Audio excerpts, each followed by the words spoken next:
You ever wake up one morning, look out at your own property, the land you bought, the home you pay for, the taxes you cover, and realize someone else thinks they own you? That's what it feels like living under an HOA. You don't truly own your house, not when Karen from the board is lurking with a clipboard, ready to slap you with a fine for breathing too loudly. My story? Well, buckle up. Because this isn't just another HOA horror tale about weeds or mailboxes. This is about a lake. My lake. And the $1,300 fine that started it all. See, when I first moved into this neighborhood, I thought the lake behind my house was the selling point. Calm water, private access, no boats, no public entry. Just me, the sun, and the occasional fishing trip. The realtor even bragged about it. This lake will feel like your own little paradise, she said, and for a while, it was. Until Karen happened. Karen was the HOA president, self-appointed, of course. She wore those oversized sunglasses like she was hiding from paparazzi, and her voice carried across the block like a smoke alarm that wouldn't shut off. You know the type. She doesn't have hobbies, she has problems. And everyone else is the problem. My first run-in with her wasn't even about the lake. It was about my trash cans. I had them out on the curb too early. I checked the clock. It was 7:10 p.m. Pickup was the next morning. Apparently, Karen's rulebook says trash cans may not appear before 7:30 p.m. sharp. She fined me $50. $50. For 20 minutes. I laughed it off at the time. Paid the stupid fine, told myself, not worth the fight. But that fine was just the appetizer. The main course was coming. One blazing summer day, I decided to go for a swim. Nothing crazy. No music, no friends over, no splashing contest. Just me. A quiet dip in the water to cool off.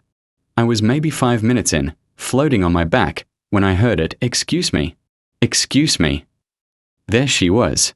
Karen. Standing at the edge of my yard like she was the sheriff of Lake County. Hands on her hips, lips pursed so tight they could have vacuum-sealed Tupperware. You can't swim there. She barked. I squinted at her. What are you talking about? This is my property. This lake is on my deed. The lake, she declared, is a community asset, and swimming is strictly prohibited. I paddled back toward shore. Community asset? Karen, this lake doesn't even touch anyone else's yard. It's behind my house. It's mine. She whipped out her phone. Don't make me call the board. You're in violation. I wanted to laugh, but something in her tone told me she was dead serious. And sure enough, 2 days later, I got a letter in the mail.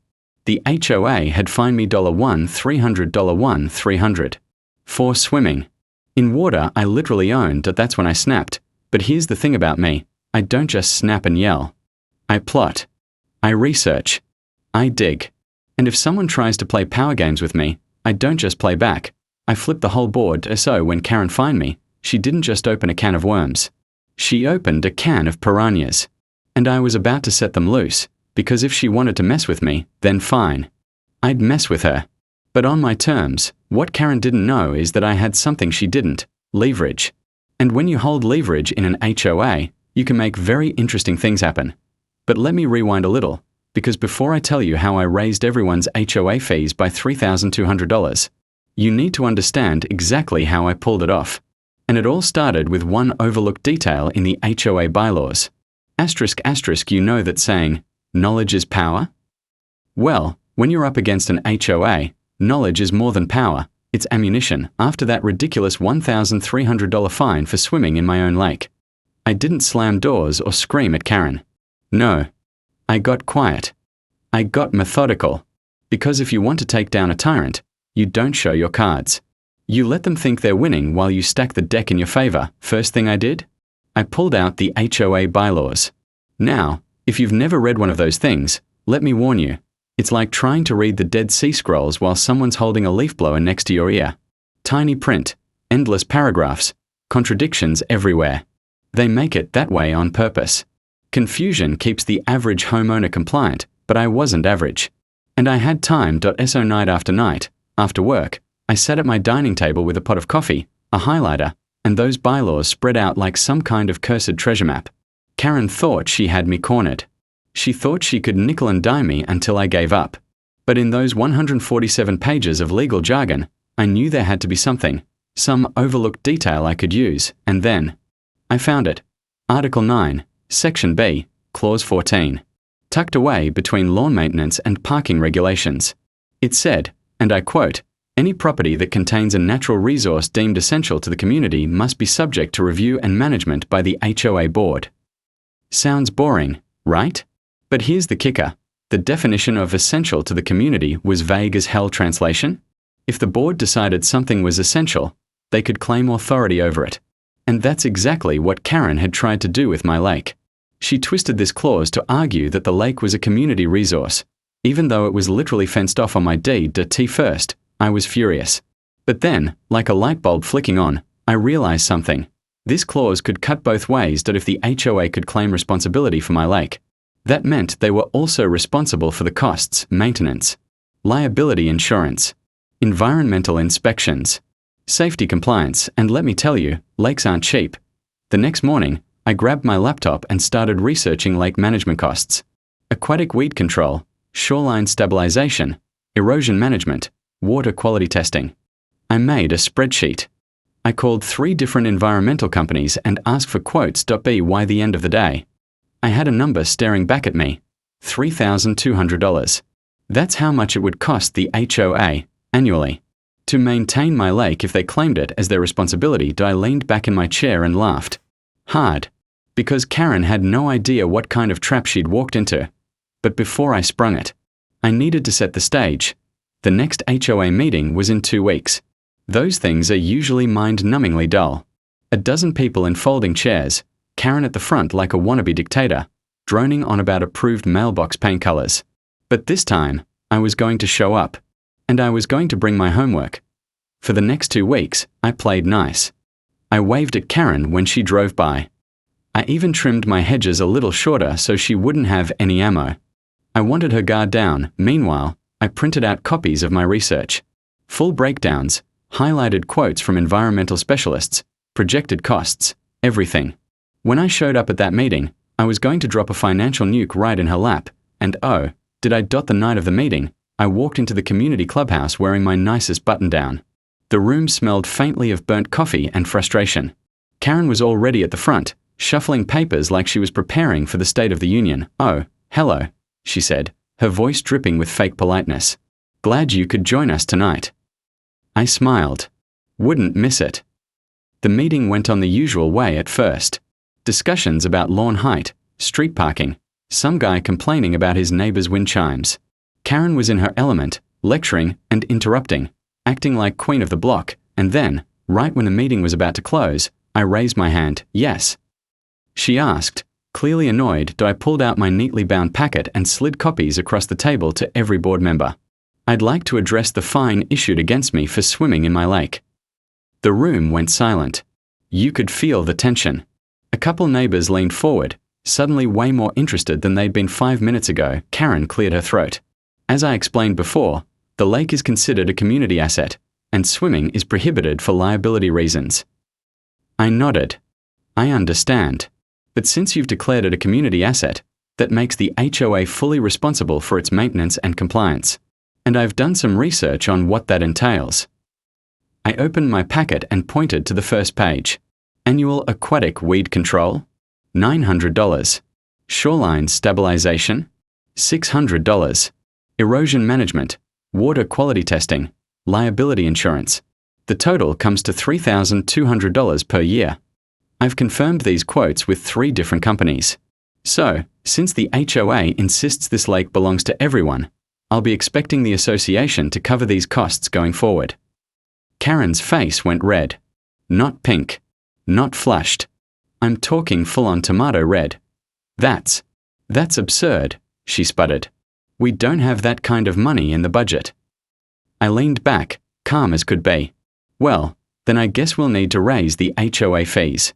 After all, we can't neglect our community resources, can we?" The room buzzed. Neighbors started whispering, some nodding, some frowning. A guy in the back muttered, $3,000? For a lake? Karen tried to regain control.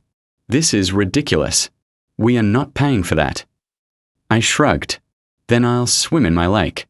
Because if it's my private property, your fine has no standing. Either way, you lose. The look on her face was priceless.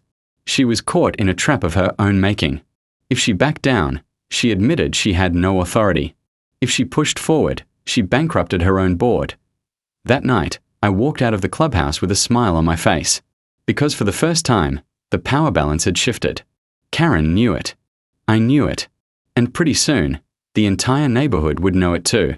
But here's the thing, this wasn't the end. This was just the opening shot. Because Karen wasn't the type to roll over. She was the type to double down. And when she did, I was ready. What I didn't realize then, though, was just how far she'd go to keep control. And how messy things were about to get. If you've ever watched a schoolyard bully get put in their place, you know the moment when they realize everyone else can see them for what they are. That's what started happening after the clubhouse meeting. Only this time. It was the bully who changed tactics. The day after I dropped the $3,200 maintenance bomb at the HOA meeting, Karen went radio silent. For 2 days, she skipped morning coffee with Mrs. Patel and didn't wave when she drove past my house.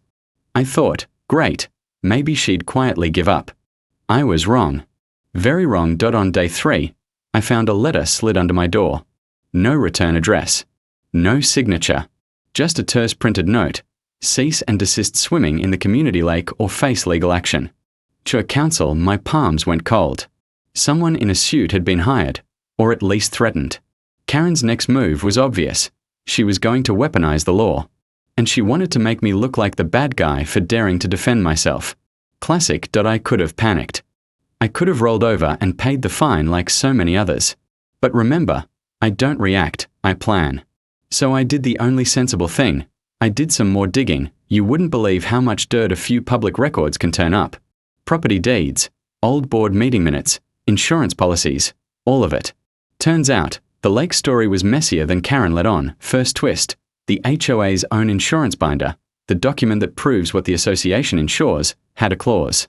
It explicitly excluded private bodies of water unless the HOA had formally accepted them as common area through a recorded amendment. Translation: if the HOA hadn't recorded that amendment years ago, the lake wasn't covered. So if Karen insisted the lake was a community asset, but there was no recorded amendment, the board would be on the hook for damage or liability, and if they didn't carry insurance, it could mean a huge exposure. In plain English, her claim was a bluff, and if she pushed it, the board could be in big trouble. Second discovery, a decades-old vote on community common areas. I found the original plat map and a copy of the developer's deed from when the neighborhood was built. The map clearly showed ownership lines and common areas. The lake was not marked as common. It backed right up to my parcel. The developer never dedicated it to the HOA. That was the kind of paper you can use to make a bully look very small. But I didn't bring the documents to the meeting screaming, "Gotcha." No, you don't ambush people with receipts. You use them to build a coalition. The lawyer letter did 2 things for Karen. It intimidated some homeowners and it spooked others who were genuinely worried about open conflict. People like easy answers. Confrontation is messy. That's when the sly tactic started. Karen circulated little whispers. He's reckless. He's putting us at risk. He's trying to get special treatment. The rumor mill kicked into high gear. So I went door to door. Not with documents at first, just listening. I sat down with Mrs. Patel and her husband and listened while they talked about their granddaughter playing in the cul-de-sac. I asked Mr. Jensen how much he'd paid in HOA fees last year. I didn't argue. I listened. Because people don't care about bylaws until it affects their mortgage or their kid's playdate. They care about numbers and safety. So I talked to them like a neighbor, not a lawyer. Slowly, the tide turned. Once I explained, calmly, that there was no recorded dedication of the lake and that the HOA's insurance likely didn't cover it, folks started to worry. If we declare it common now without insurance, we could be sued, one neighbor said. But if we don't declare it, who pays for its upkeep? Another asked. The math started to matter. That $3,200 figure didn't sound so wild once. People understood it was the cheaper option, compared to litigation or environmental remediation down the line. Karen's smear campaign started losing steam. People who'd once nodded at her talking points began asking pointed questions. When did we accept the lake? Where's the recorded amendment? Why was I fined when other people did the same thing? These were nails being hammered into the roof of her story, but Karen wasn't finished. If a bully can't win on fear, They changed the battlefield. She called a special emergency meeting under the pretense of liability concerns.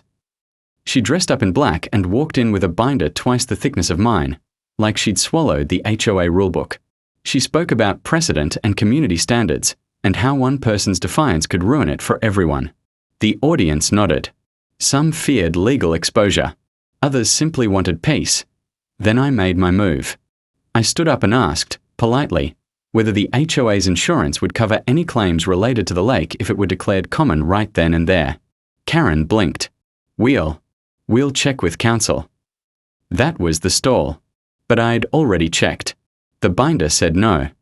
I asked whether the board had a recorded amendment dedicating the lake as common area. Karen's fingers went white on the binder.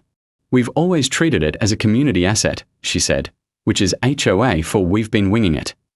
The room went very quiet. That's when I pulled out the plat map and the developer deed. I laid them on the table like cards in a magic trick. You could hear the exhale from a dozen throats. Karen's face cycled through confusion, anger, and then pure panic. Those are old documents. She snapped. Irrelevant. Old doesn't mean wrong, I said. It means true. The developer never dedicated the lake to the HOA. It's on deeds. It's on maps.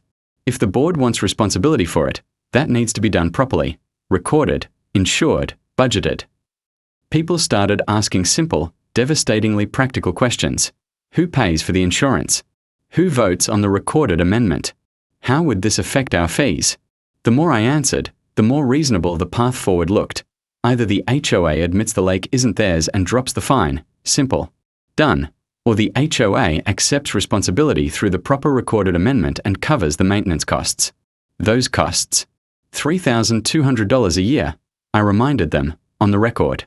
Split across the whole community, it was less than a latte per day for most homeowners, a fraction of what we pay for cable. But it bought legal safety and preserved property values. There was a new problem. Karen realized she'd underestimated how persuasive simple math paired with paperwork could be. So she doubled down on theatrics. She accused me of orchestrating a smear campaign against the board, which was funny because she was the one distributing anonymous letters and whipping people into a frenzy. She called the local paper. I know she did because the reporter called me for comment and tried to make it a scandal. I gave the reporter the plat map and the insurance binder excerpt. The headline the next morning was small, but it was a headline all the same. HOA dispute over private lake raises questions about insurance, fees. That little paragraph did more than I expected. It concentrated the neighborhood's attention in a way a Saturday meeting never could. People who hadn't cared before started calling. Can you email me those documents? Will this make my fees go up? Is Karen really the one in charge? And then the real twist landed. During my research, I'd found something else hidden in old minutes. A motion from a previous board meeting where the HOA had previously debated landscaping and maintenance contributions. The motion had included a clause I hadn't expected. A provision allowing special assessments for maintenance of community-adjacent private resources where ownership is ambiguous, but only if 2/3 of voting members approved. It was a weird, almost apologetic clause, like someone had recognized decades ago that lines blur and wanted insurance against ambiguity. That clause gave me a legal pathway to force a vote. 2/3 is a high bar, but not impossible. And now, with the plat map and the insurance binder in hand, my argument was simple. We either accept the lake as a community asset properly and fund its upkeep, $3,200, or we acknowledge it isn't and remove the fine and any liability threats. The clause said we could assess. The quoted price made the math doable. Karen saw the danger immediately. If I could rally 2/3 of the homeowners to vote for a clean, transparent solution, she would either be caught in a recorded admission, or she'd be exposed as having levied fines without proper authority. Neither option was attractive to her. So she went nuclear. She called for an emergency injunction through the HOA's attorney, trying to block any vote until council reviewed everything. That felt like the clean card. The C. You started a legal spat. Now we must slow down playbook. It scared some people. I won't lie, a handful of neighbors pulled back, worried about court costs and confrontation, but the majority?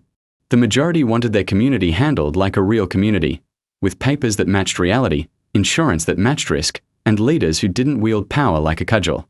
2 weeks later, at a properly noticed meeting, we had enough signatures to force the vote under that strange clause. People showed up in droves. Kids sat on laps. A woman brought homemade cookies. It felt less like a witch hunt and more like a town meeting from a bygone era. The vote was ugly. Karen roared. She tried to make it about principle. I made it about dollars and cents. At the end of the night, the board counted ballots. 2/3. Achieved. The motion to properly assume responsibility for the lake and the associated $3,200 maintenance budget passed. Karen didn't speak to me for a week. When she did, she looked different, smaller, worn, borderline sheepish. Her thunder had been stolen by paper and math. And while the HOA fees went up, enough to cover the $3,200 annual cost, they didn't go up by an amount that bankrupted anyone. They went up by an amount that made safety, paperwork, and sanity win over arbitrary power plays, but victory felt complicated. We had the money, the insurance was being lined up, and the fine against me was on shaky ground. But Karen still had cards. She could still try to punish me in petty ways. Old habits die hard. And I realized something else in that moment. Winning the vote didn't mean the story was over. It meant the war had entered a new, stranger phase. One where people start looking inward and secrets fester, and secrets? They're where the real twists hide. Some people lose gracefully. Karen wasn't one of those people. After the vote to officially take responsibility for the lake passed, and the $3,200 budget was approved, I expected her to retreat. Lick her wounds.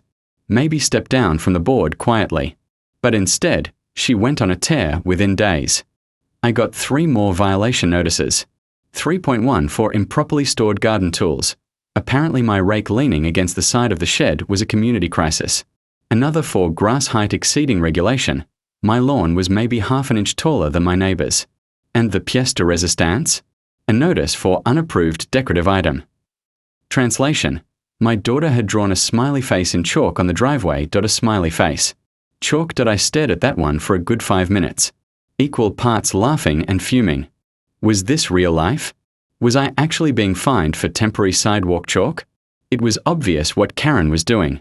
If she couldn't win big, she'd nickel and dime me to death. Death by 1,000 paper cuts. And if she could frame me as constantly in violation, maybe she thought it would weaken my credibility with the neighborhood. Thing is, petty attacks only work if you play defense. And I wasn't in the mood to play defense anymore, so I started watching Karen more closely. Not in a creepy, binoculars through the window way. Just observing. Who she talked to. Who she ignored. What she focused on. And one day, I noticed something interesting. Karen loved to talk about protecting property values. That was her favorite phrase. But while she was harassing me about grass length, she seemed awfully relaxed about one particular house at the end of the cul-de-sac. Her sister's house that I'd passed it plenty of times. Paint peeling, shutters crooked, gutters sagging like an old man's suspenders. By all logic, that place should have been fined into bankruptcy years ago. But somehow, nothing. No violation letters. No fines. No lectures at board meetings, and that got me curious. I went down to the county office one afternoon and pulled property records. You'd be amazed what's public if you just ask. Sure enough, the house was owned by Karen's sister. But what really caught my eye was a note in the transaction history. A deferred assessment lien from 5 years ago that had mysteriously been released without payment. Translation. Her sister had racked up unpaid HOA fees, thousands of dollars worth, and instead of enforcing the lien, the board had quietly wiped it clean. Now, I'm not a lawyer, but I know favoritism when I see it. This wasn't just negligence. This was corruption. Karen had bent the rules to protect her own family while crucifying me over sidewalk chalk that I made copies. All of it. The lien, the payment records, the lack of enforcement. My hands were shaking, partly from excitement, partly from disbelief. It was like finding the smoking gun in a detective novel. But I didn't show my cards right away. No. Timing mattered. Instead, I let Karen keep digging her hole. Every violation letter she sent me went into a folder. Every petty fine got photocopied. I paid them, begrudgingly, because I knew what was coming. Sometimes you let the enemy win a few battles so the final war looks even sweeter. Meanwhile, I started quietly talking to neighbors again. Not about the lake this time, about fairness. About how Mr. Jensen had been fined for leaving his trash can out, but Karen's sister could leave her shutters hanging by a thread for a decade. About how the Smiths had to pay late fees when their dues were overdue, But somehow Karen's family magically dodged theirs. People don't like hypocrites. And Karen? She was the dictionary definition. By the time the next board meeting rolled around, the atmosphere in the room was electric. Normally, maybe a dozen people showed up. This time, we had nearly 50. Folding chairs dragged in from storage, people standing in the back, kids whispering and giggling in the corner. It felt less like an HOA meeting and more like a showdown. Karen strutted in late, binder in hand, sunglasses perched on her head like a crown. She looked around at the packed room, clearly flustered, but tried to cover it with a smile. "Well, I'm glad to see so much community engagement," she said. I almost laughed. She thought she was in control. She had no idea. The meeting started. Petty violations, landscaping updates, the usual boring stuff. And then, right when she was about to adjourn, I stood up. "I have something for the record," I said, my voice calm but loud enough for the back row. Karen frowned. "This isn't on the agenda." "That's fine," I said. "It's about board accountability." That got everyone's attention. Phones came out. People started recording. I pulled out my copies, the lien records, the payment history, the enforcement logs. I laid them on the table. "This is public record," I said. "It shows that a property owned by your sister accrued over $4,000 in unpaid HOA fees, which were then forgiven without board approval or member notification. Meanwhile, homeowners here are being fined for chalk drawings and grass length. Can you explain that?" The silence that followed was deafening. You could hear the air conditioning humming. Karen's face drained of color. She opened her mouth, closed it, opened it again. "That's irrelevant," she stammered. "It was a private matter." "No," I said. "It was a community matter. Because every dollar your sister didn't pay was made up by us. By our dues. By our fines. By our families. While you weaponized the rulebook against anyone who crossed you." The room erupted. People started shouting over each other. Some demanded answers. Others waved their phones in the air like they'd just captured evidence for a courtroom drama. Someone yelled, "Resign." Someone else shouted, "Fraud." Karen tried to regain control, banging the table with her binder. "Out of order. Out of order." She screamed, but it was too late. The tide had turned. She wasn't the authority anymore. She was the defendant. That night ended in chaos. No official vote, no neat resolution. Just a mob of angry homeowners demanding accountability and Karen storming out in tears. But the damage was done. The Queen had been dethroned, at least in spirit. Over the next week, things got messy. Karen avoided public places. Her sister's house went dark. No lights, no cars in the driveway. Rumors flew. Some said Karen had lawyered up. Others said she was preparing to resign. A few even whispered about embezzlement. I didn't feed the rumors. I didn't need to. I had the documents, and the documents spoke louder than gossip. But here's the thing. Toppling Karen wasn't my ultimate goal. I never set out to destroy her. I just wanted peace. I wanted to swim in my lake without being fined into oblivion. I wanted my daughter to draw chalk smileys without triggering a bureaucratic meltdown. What I didn't realize, though, was that once you pull one thread in an HOA, the whole sweater starts unraveling. Because Karen wasn't the only one with secrets. And now that the neighborhood had tasted blood, they weren't going to stop digging, and me. I was about to learn that revenge has side effects. Sometimes when you win, you still lose, just not in the way you expect. If exposing Karen was like knocking over a domino, then what came next was the full chain reaction. After the meeting where I laid out her sister's unpaid dues, the neighborhood buzzed like a kicked hornet's nest. People who'd been apathetic for years suddenly cared about every little thing. You couldn't walk your dog without overhearing whispers. "Did you hear about the lien? She let her family off the hook while fining us. What else has she been hiding?" Karen tried to put on a brave face.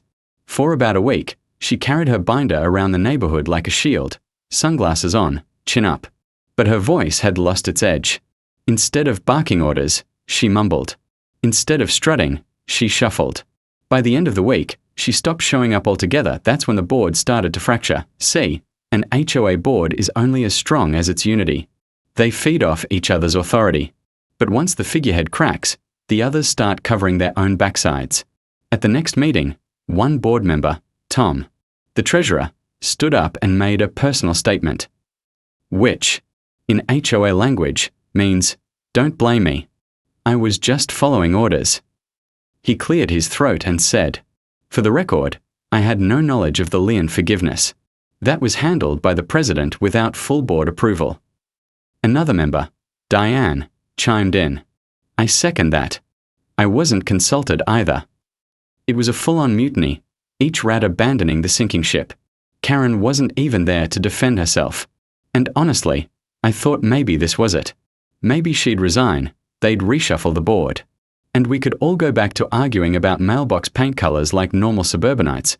But life's never that simple, because when Tom, the treasurer, distanced himself from Karen, he also accidentally revealed something else.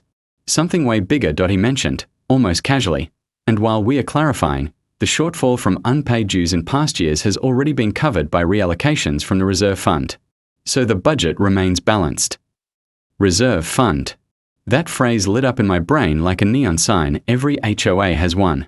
It's basically the community's emergency savings account, meant for big-ticket repairs, roofs, roads, storm damage, things that can cost tens of thousands. Touching that fund without approval is like dipping into the neighborhood's retirement account. My ears rang. Reallocations? What did that mean? How much had been reallocated? Who approved it? After the meeting, while everyone else was buzzing about Karen's absence, I cornered Tom. "Hey, quick question," I said casually. "When you say you reallocated from the reserve fund, how much are we talking?" He shifted uncomfortably. "Not much. Just enough to balance the books. Nothing unusual." "Numbers, Tom." I smiled, but my voice was firm. "How much?" He muttered, "About 40,000. I almost dropped my coffee. $40,000. Gone.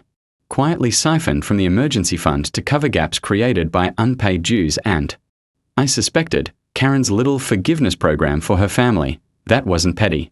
That wasn't chalk fines or lawn measurements. That was serious. If a storm hit, if the roads cracked, if the clubhouse roof collapsed, the community would be broke. And when people found out, they weren't going to shrug it off. They were going to riot. I thanked Tom and walked away, my mind spinning. That night, I stayed up late combing through old budgets, minutes, and annual reports. It didn't take long to see the pattern. Every year for the last 5 years, reserve fund reallocations had been quietly noted in tiny footnotes. No big announcements, no votes. Just quiet bookkeeping magic that made the annual budgets look neat and tidy. And the total? More than $120,000 gone. Let me repeat that. $120,000. Vanished. I sat back in my chair, stunned. This wasn't incompetence. This was deliberate. Someone had been bleeding the reserve fund dry to cover up shortfalls, unpaid dues, maybe even personal perks. And the kicker. We weren't just broke. We were legally exposed. If a major repair hit tomorrow, the board would either have to slap us with a massive special assessment, basically a sudden bill of thousands per household, or admit they'd mismanaged the funds. And who was sitting at the center of it all? Karen. At that point, I had two choices. I could blow it all wide open immediately and let the neighborhood implode. Or I could gather enough proof to make sure when the hammer dropped, it crushed the right people. I chose proof. Over the next 2 weeks, I became a detective. I requested copies of bank statements from the HOA's management company. I cross-referenced checks, withdrawals, and deposits with meeting minutes. Every late fee forgiven, every suspicious reimbursement, every reallocation. I documented it all, and the deeper I dug, the uglier it got. There were checks written directly to cash. Reimbursements for board meals at restaurants nowhere near the neighborhood. Payments to contractors who didn't even exist. It was like peeling back wallpaper and finding black mold spreading behind every corner. My stomach churned. This wasn't just Karen bending the rules. This was embezzlement. By the time I was done, I had a folder thick enough to make a lawyer sweat. But here's the thing. When you're about to accuse someone of stealing 6 figures, you don't just dump it on a folding table at the clubhouse. You have to be strategic. Careful.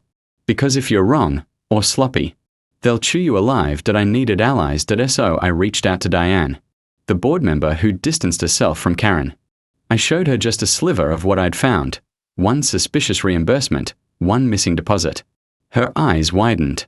This "This isn't right," she whispered. "It's just the tip of the iceberg," I said. "But I need backup before I show the rest. If I go in alone, Karen will spin it. If we go in together, they'll have no choice but to listen." Diane agreed. Hesitantly, but she agreed. And that was the first crack in the armor. Over the next week, word spread quietly. I didn't leak details, just enough to build tension. Enough to make people curious. Enough to make them hungry for answers. By the time the next meeting rolled around, the clubhouse was standing room only again. Karen actually showed up this time. Pale, jittery, sunglasses on even indoors. She tried to call the meeting to order, but her voice shook. She knew the tide had turned. She just didn't know how much. Diane was the one who dropped the first bomb. "I move that we review the Treasurer's reports for the last 5 years, specifically all reserve fund reallocations." Gasps. Murmurs. Phones whipped out to record. Karen stammered, "That's unnecessary. The budgets were all approved." That's when I stood up. Folder in hand. Heart pounding, but voice steady. "Actually," I said, "they weren't approved properly. And what we've uncovered isn't just sloppy bookkeeping. It's theft." I started laying out the evidence. 1 page at a time. Reimbursements that made no sense. Checks to cash. Missing deposits. The $40,000 reallocation. The room went dead silent, then erupted like a volcano. People shouting, demanding explanations. Some looked sick. Others furious. One guy muttered, "That's my kid's college money," as if the HOA had stolen it directly from his account. Karen stood frozen, her binder clutched to her chest. For the first time, she didn't look like a tyrant. She looked like a criminal caught red-handed. That I didn't call for her resignation. I didn't have to. The room did it for me. "Step down. Get out. We are calling the cops." And in that moment, I realized something strange. I wasn't just fighting for my lake anymore. I wasn't just fighting Karen. I'd become the reluctant leader of a full-blown neighborhood uprising. That IT felt good. Vindicating. But it also felt dangerous. Because the more power you gain, the more enemies you make. And while Karen looked broken, I could see something in her eyes, a flicker of defiance. A spark that said, "This isn't over," and I believed her, because when you corner someone who's been living off lies, they don't always go quietly. Sometimes, they fight dirty. And sometimes, they take everyone down with them. You'd think after catching someone with their hand in the cookie jar, they'd slink away in shame. But Karen. She wasn't wired that way. After the embezzlement evidence dropped, she skipped the next meeting. Everyone assumed she was finished. Some even joked about holding a "Karen is gone" block party. I almost believed it too, but then the letters started. The first one came in a plain white envelope, no return address. Inside was a typed note, single-spaced, formal, dripping with venom. It accused me of slandering the HOA president, of fabricating evidence, and of inciting division within the community. At the bottom, it threatened legal consequences. I laughed at it at first. An empty threat, I thought. But 2 days later, I got another envelope. This one wasn't anonymous. It came from a lawyer. That's right, Karen had lawyered up. The letter accused me of defamation, harassment, and interference with HOA governance. It demanded I retract my false statements and stop undermining the community's trust. And it wasn't just words. It said if I didn't comply, they'd sue.my stomach sank. Sure, I had evidence, piles of it. But lawsuits aren't about truth. They're about who can bleed you dry with paperwork and fees. Karen had found a new weapon, the legal system that I called a lawyer of my own. Cost me $400 just to sit in his office for an hour. He flipped through the letters, nodded, and said, "Typical intimidation tactic. If you've got the receipts, you'll win. But it'll cost you." "How much?" I asked. He shrugged. "Tens of thousands, if it drags on. Maybe more." My blood ran cold. Karen wasn't trying to win in court. She was trying to bury me under debt until I gave up, and as if that wasn't enough, the smear campaign began. Flyers appeared on doors around the neighborhood. "Do you really trust this man with your HOA? He's hiding his own violations while attacking others." Anonymous posts showed up on the neighborhood Facebook page, accusing me of having secret plans to sell the lake to developers. One even claimed I was skimming money myself. None of it was true, but when mud gets thrown, some of it sticks. My phone blew up with texts from neighbors. Some supportive, ignore her, we know the truth. Others suspicious, hey, is it true you're trying to raise Jews for personal gain? It felt like living in a pressure cooker. Every time I stepped outside, I wondered who believed me and who didn't, and Karen? She loved it. Even though she rarely showed her face in person, you could feel her fingerprints on everything. This was her counterattack, not from the front, but from the shadows. One night, as I was hauling groceries inside, I caught movement out of the corner of my eye. A car idling at the end of the street, headlights off. When I walked closer, it sped away. Paranoia set in. Was Karen having people watch me? Or was I just losing it? My lawyer told me to keep documenting everything. The more evidence of her harassment you have, the stronger your case, he said, so I did. Every flyer, every Facebook post, every letter, I saved it all. My kitchen counter turned into a crime board, papers stacked in messy piles, sticky notes everywhere, but even with evidence, the stress was eating me alive. Nights blurred into insomnia, mornings into dread. I'd wake up wondering if today was the day a process server would show up at my door with court papers. Then came the lowest blow. Karen filed a formal complaint with the county, claiming I had built unauthorized structures on my property. Total lie. But the county inspector still had to come out. I stood there in my yard while some poor guy with a clipboard poked around, clearly embarrassed. We have to investigate all reports, he said. Sorry. My neighbors peeked from their windows like vultures. To them, it looked like I was in trouble. That's exactly what Karen wanted. For a while, I honestly considered quitting. Letting her have the HOA, letting her drown in her own mess. Why should I keep burning money and sanity to fight her? It wasn't worth it. But then I remembered the lake. My lake. The reason this all started. And I remembered the look on Karen's face when she tried to strip me of it. That smug, entitled glare.no. I wasn't giving up. Not now. If Karen wanted to play dirty, fine. I'd play smart. That's when I dug into something my lawyer mentioned offhand. You know, embezzlement isn't just a civil matter. It can be criminal. Criminal. That word hit me like a thunderclap. I'd been treating this like a neighborhood squabble, but it wasn't. This was theft. Fraud. Real crimes with real consequences. And Karen thought she could distract me with lawsuits and gossip long enough to escape accountability. She was wronged. I took my neatly organized binder, every shady transaction, every fake reimbursement, every reallocation, and I drove it straight to the county fraud investigator's office. I half expected them to laugh me out of the building. But when the investigator flipped through the documents, his eyebrows climbed higher and higher. You did all this yourself? He asked. Yeah, I said. I just followed the money.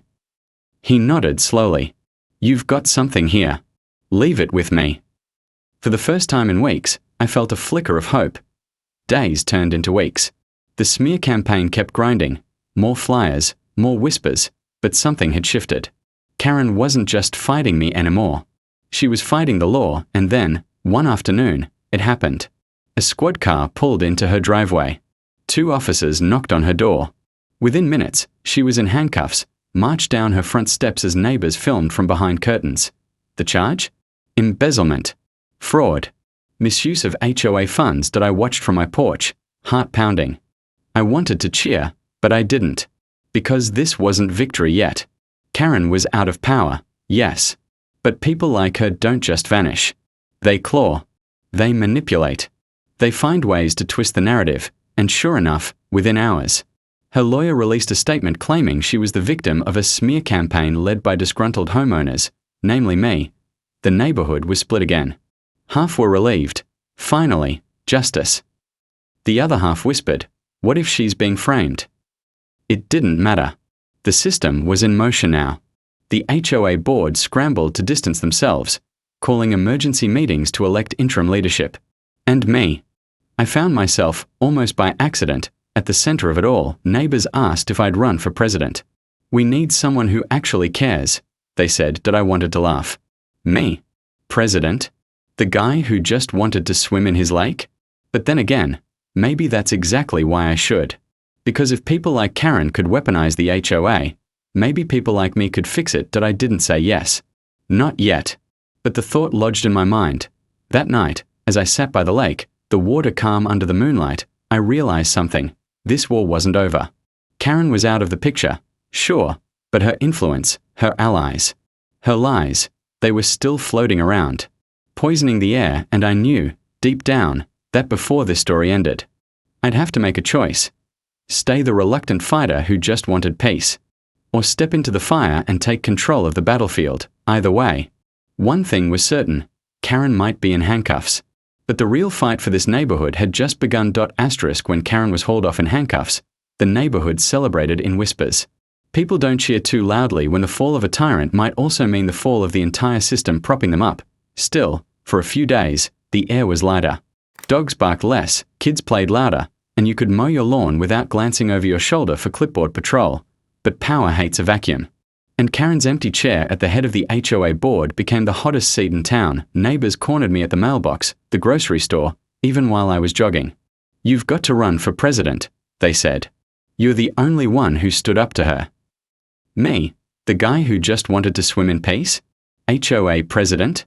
The idea sounded ridiculous. I didn't want power. I didn't want endless meetings and squabbles about fence heights.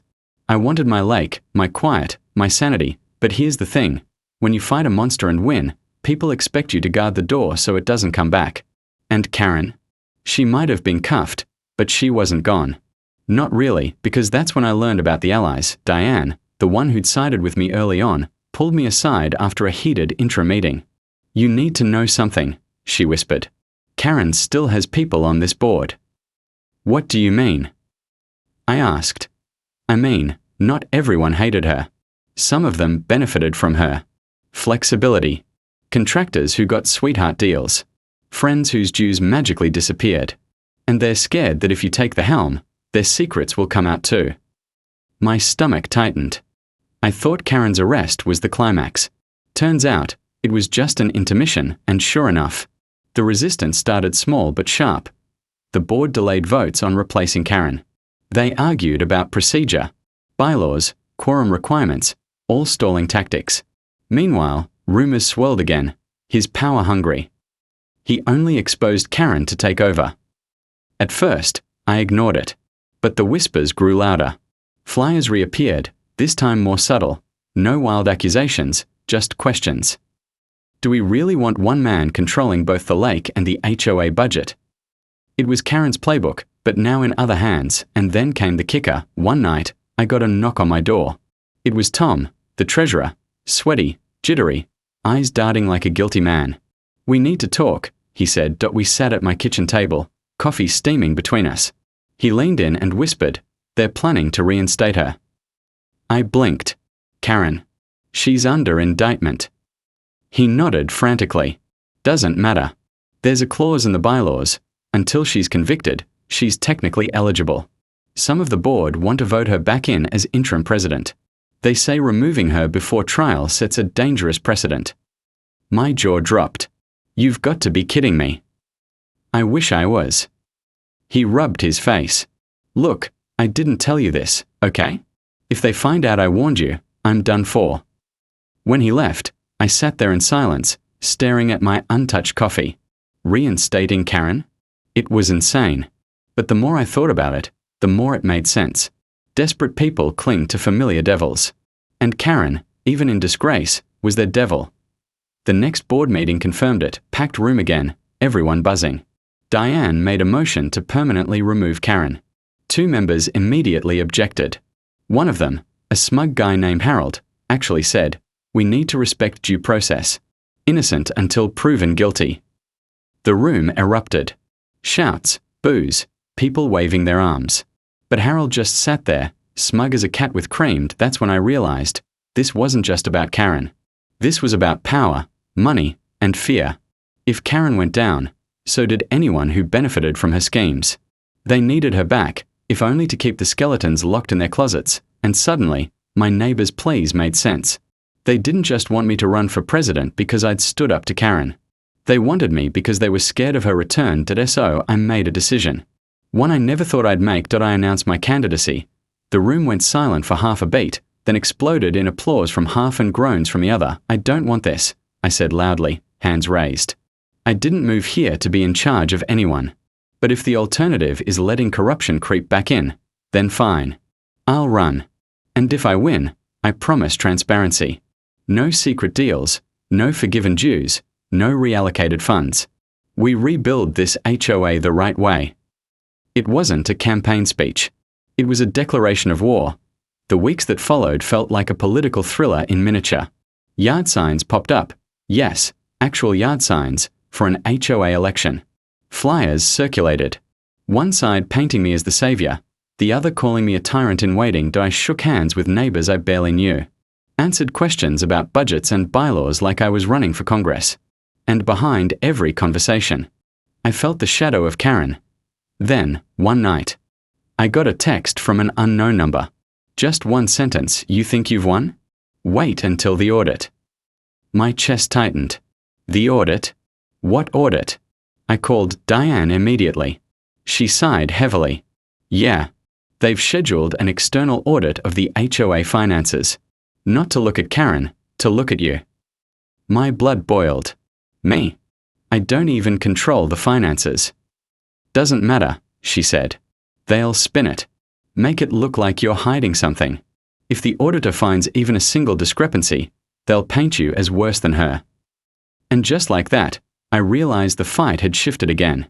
It wasn't just about winning an election. It was about surviving the smear machine. Again, but here's the twist. I wasn't scared this time. I had every receipt, every file, every note organized like a fortress. If they wanted an audit, fine. I'd hand them the cleanest, most transparent paperwork they'd ever seen. Still, I couldn't shake the dread. Because I knew, deep down, that an audit wasn't about finding the truth. It was about manufacturing doubt. And doubt is poison. The night before the election, I barely slept. I paced my living room, lake shimmering outside my window, wondering how I'd gone from guy swimming in his backyard to reluctant political warrior. And then, sometime around 3 a.m., I caught a shadow outside. Movement by the lake. I flicked on the floodlights, and there it was. A figure, hooded, darting away into the trees. My heart pounded. Was it some random trespasser? Or was it Karen's allies, sending a message? Either way, it didn't matter. Because tomorrow was the vote. And tomorrow, everything would change again. Either I'd become HOA president, or I'd become Karen's next casualty. The morning of the election felt heavier than any I could remember. Not like a neighborhood vote about pool rules. No, this felt like battle lines had been drawn. On one side, people who wanted a clean break from Karen's reign. On the other, those who clung to her shadow, hoping her downfall wouldn't drag them down too. As I walked into the clubhouse, I could feel every eye on me. Some warm, nodding. Others cold, suspicious. Yard signs with my name on them had been trampled in a few lawns overnight. Flyers smearing me as power-hungry were taped to the bulletin board. Karen might have been under indictment, but her ghost was alive and well. The election itself was simple on paper, secret ballots, counted by the property management rep. But in reality, it was chaos. People shouted across the room. One woman accused me of turning neighbors against each other. A man snapped back. At least he didn't steal from us like Karen. I sat silently through it all, jaw tight, heart hammering. I didn't want this job, not really. But I knew what it meant if I lost. Karen's allies would seize control. The audit would become a weapon. And before long, the lake behind my house, my lake, would be off limits again. When the ballots were finally counted, the room held its breath. The property manager cleared his throat. By a vote of 43 to 28, the new HOA president is my name. The room split in two. Cheers, claps, relief from one side. Groans, eye rolls, muttered curses from the other. I forced a smile, shook a few hands, but inside, all I felt was dread. Winning wasn't the end. It was the start, and I was right. Because within days, the audit hit like a thunderclap. The external auditors combed through years of records, the same ones I'd already dug into. But they weren't just looking at Karen. They were looking at everyone. And what they found. It made my stomach churn. Karen hadn't acted alone. Buried in the paperwork were payments, not to her directly, but to companies tied to other board members. Harold, the smug guy who defended her? He owned a landscaping company that had been paid nearly $20,000 for maintenance that never happened. Diane, my supposed ally? Her cousin's construction firm had padded invoices by thousands. Even Tom, the nervous treasurer, had quietly pocketed reimbursements for phantom office supplies. Karen was the ringleader, sure. But the corruption was a web, sticky and wide. When the auditors presented their findings at the next meeting, the room went deathly quiet. Then the shouting began, "You stole from us too. All of you are dirty. What's going to happen to our money?" I stood at the front, folder in hand, trying to calm the storm. Listen, this isn't just Karen anymore. This is a system that's been bleeding us dry for years. And now that we know, we have two choices: burn it all down, or rebuild. Some neighbors nodded. Others jeered. One man shouted, "Rebuild? With you in charge? You're probably in on it too." My chest tightened. This was the danger Diane had warned me about. Doubt spreads faster than truth. Even if I'd been the one to expose it all, suspicion tainted everything. But then something unexpected happened. A woman I barely knew, Mrs. Patel, quiet, reserved, always gardening, stood up. She raised her voice above the chaos. "He's the only one who fought her. He's the only reason we know any of this. If you think he's corrupt, prove it. Otherwise, let him clean house." The room went still. And just like that, the tide shifted, even if only slightly. Over the next week, 3 board members resigned under pressure. Others clung on, but weak, desperate. I was left to pick up the pieces of a fractured HOA with a drained reserve fund, an angry neighborhood, and the looming threat of lawsuits from half a dozen directions. And if that wasn't enough, Karen still hadn't gone silent from her lawyer's office. She issued statements claiming the audit was biased, that the board members resigning were scapegoats, and, of course, that I was the master manipulator orchestrating a coup.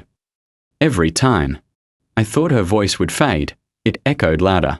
And her allies, though fewer now, dug in their heels. At one point, Harold stormed into a meeting, red-faced, shouting, "You'll regret this witch hunt." Before slamming the door on his way out, I knew then that I wasn't just cleaning up corruption. I was walking into a war. The breaking point came when a certified letter landed in my mailbox. Karen, from behind her lawyer's shield, had filed a motion to freeze the HOA's bank accounts until her wrongful removal was resolved. If it succeeded, we'd have no funds for maintenance, bills, or emergencies. The neighborhood would collapse into chaos. My lawyer called it a last-ditch scorched earth tactic. "She knows she's sinking," he said. "She just wants to drag everyone down with her."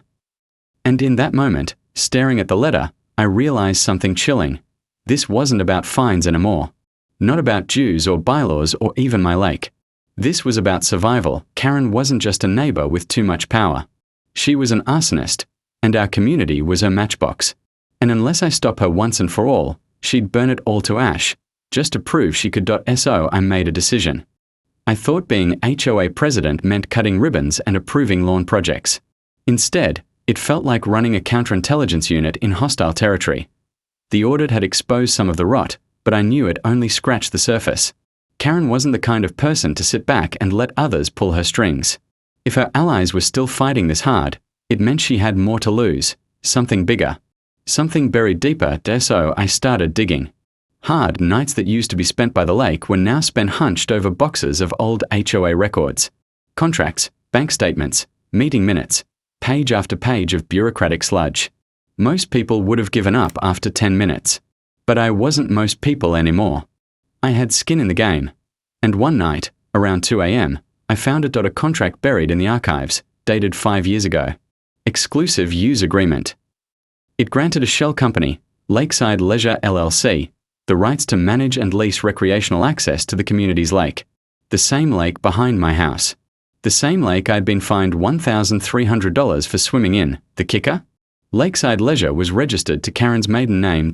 My blood ran cold. Karen didn't just want to control the HOA. She had been trying to privatize the lake. Her endgame wasn't fines or power trips. It was profit. She wanted to lease access to outsiders, fishing clubs, private parties, maybe even developers. Our lake, our backyard, turned into her personal ATM. And suddenly, everything made sense. The fines, the rules, the constant policing of trespassing. It wasn't about community standards. It was about laying the groundwork for a cash grab. I leaned back in my chair, staring at the contract, heart hammering. This was the firebreak. The weapon I needed to end her once and for all. But I couldn't do it alone. The next emergency meeting, I laid the document on the table. The room went silent as I read it aloud. Gasps, whispers, angry mutters rippled through the crowd. She was going to sell our lake. Someone shouted, "To strangers? For profit." Another added, Harold, Karen's loyal pit bull, tried to interject. "This doesn't prove anything.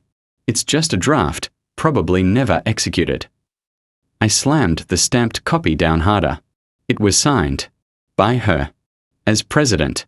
This isn't a draft, it's a contract. The only reason it never went into effect is because the county denied the permit. But make no mistake, she tried. And she'll try again if we let her. The room boiled over. Even some of her allies looked shaken. Because it was one thing to play games with dues or landscaping contracts.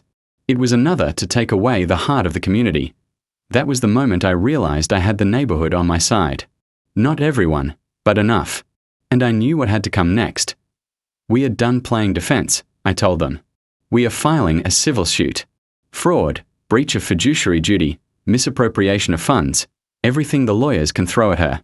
And we are sending copies of this contract to every resident, every local reporter, and the county prosecutor. If she wants war, she's going to get scorched. The vote was unanimous. Even Harold slunk out without a word. Over the next week, the neighborhood transformed. People who'd been passive for years suddenly became soldiers. Volunteers canvassed door-to-door with flyers explaining Karen's lake scheme. Someone started a petition demanding the DA fast-track her trial. Neighbors I'd barely spoken to showed up offering to mow common areas, patch fences, paint signs, anything to show unity. For the first time since this nightmare began, I felt like we weren't just surviving. We were fighting back. And that's when Karen finally blinked. A letter arrived from her attorney. Thick with legal jargon but clear in its threat. Drop the civil suit. Or she'd countersue the HOA for defamation, emotional distress, and, get this, unlawful removal from office. My lawyer chuckled when he read it. Classic intimidation tactic, he said. She knows she's cornered. This is desperation. But desperate people are dangerous. The night before the suit was filed, my security camera caught something. A figure in a hoodie, lurking near my shed. By the time I got outside, they were gone, but the lock was cut. Inside, my boxes of files had been rifled through. They hadn't taken much, but the message was clear that I wasn't just fighting Karen in court. I was fighting her in the shadows, and the final blow came faster than I expected. 2 days later, a breaking news alert lit up my phone. Karen, flanked by her lawyer, standing on the courthouse steps. She was holding a press conference, live on TV. "These false accusations are nothing but a smear campaign," she declared. "I've dedicated years to this community, and this so-called president is weaponizing lies to distract from his own misconduct. He's the one abusing funds. He's the one dividing neighbors. And I will not rest until the truth comes out." Watching her smug face on that screen, twisting everything upside down, I felt a surge of anger unlike anything before, but I also felt something else, resolve, because now, it wasn't just about my lake. It wasn't even just about my neighborhood. It was about drawing a line, here, now, against people like her who think rules are weapons and power is a game, and I knew the showdown was coming. The civil suit was filed. The DA announced Karen's trial would begin within weeks. And the HOA, once fractured and timid, now stood united, bracing for the fight of its life. As for me, I wasn't just the reluctant president anymore. I was the tip of the spear, the man standing between a community and the chaos that wanted to consume it, and I swore, as I stood by the lake that night, the moon rippling across its surface, that I would see this through to the end, because Karen might have started this war. But I was going to finish it. The courthouse smelled like disinfectant and old paper, a strange mix of sterility and decay.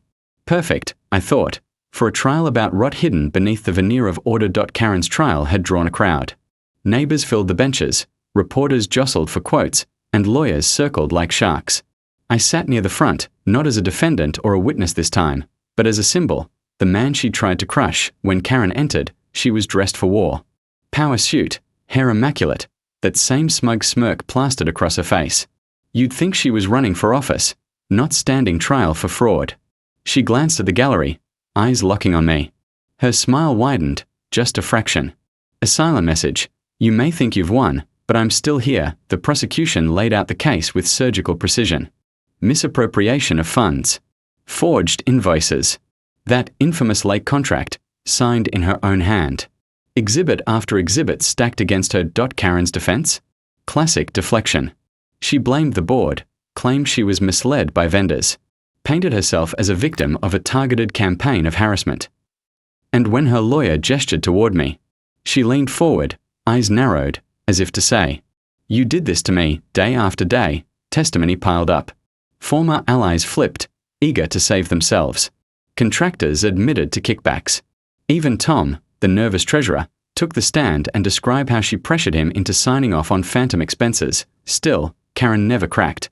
She sat there, cool and collected, jotting notes, whispering to her attorney, smirking whenever the prosecution stumbled. And then came my turn that I hadn't planned to testify. But the prosecutor insisted. The jury needed to hear the story of the fines, the intimidation, the absurdity of being punished for swimming in my own lake. That I walked to the stand, palms sweaty, throat dry. But as soon as I sat down and saw her watching me, something shifted. The fear melted into something else. Resolve. She fined me $1,300 for swimming in the lake behind my house, I told the jury. When I questioned it, she doubled down. She didn't care about rules, she cared about control. And when I exposed her, she tried to destroy me with lies, rumors, and legal threats. But it wasn't just me. She did this to all of us. She turned neighbors into suspects, our community into a battleground. She wasn't protecting us.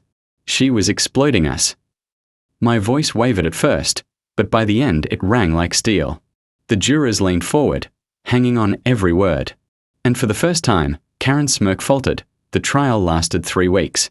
When the jury finally filed back into the courtroom, the tension was suffocating. I clenched my fists under the bench, heart pounding. On the charge of fraud, the foreman read, "Guilty." On the charge of embezzlement, "Guilty." On the charge of breach of fiduciary duty, "Guilty." One by one, the verdicts stacked up. Karen's face froze. Not tears, not rage, just shock, like she couldn't fathom a world where she didn't win. The judge's gavel fell. Karen was remanded into custody pending sentencing. The bailiff cuffed her right there, in front of everyone. For the first time, she looked small, and just like that, it was over. Or so I thought. The weeks after the trial were surreal. Neighbors celebrated, reporters wrote glowing pieces about the man who took down the HOA tyrant, and for the first time in years, the neighborhood felt free. Kids played by the lake, barbecues popped up on weekends, people smiled again, but me? I felt hollow because victory doesn't erase scars. It doesn't give you back the sleepless nights, the whispered rumors, the friendships lost in the crossfire. And being HOA president still meant late nights, angry emails, budget headaches. The war was over, but the work remained. Still, there was peace in knowing the lake was safe. One evening, I slipped into the water, the sunset painting gold across the ripples. No fines. No fear. Just me, floating free. That's when I saw it. On the far shore, half hidden in the trees, a man stood watching. Not Karen, she was behind bars. But someone else. Hood up, arms crossed, staring. When I sat up, he turned and vanished into the woods. My heart pounded. I swam back fast, scanning the shoreline. Nothing. Just the rustle of leaves in the wind. Later that night, a note slid under my door. No signature, just one line scrawled in jagged ink. "You may have buried the Queen, but the board still moves." I sat there in the dark, the words burning in my hand. And I realized the truth. Karen was gone, yes. But corruption, ambition, the hunger for control, those don't vanish with one person. They linger, waiting for the next tyrant to rise. I looked out at the lake, moonlight shimmering across its surface, and I knew my fight wasn't really over. Maybe it never would be, but for now, the water was mine again. And that was enough. For now. Thanks for watching. If you enjoyed this video, don't forget to like and subscribe for more. See you in the next one. Peace out.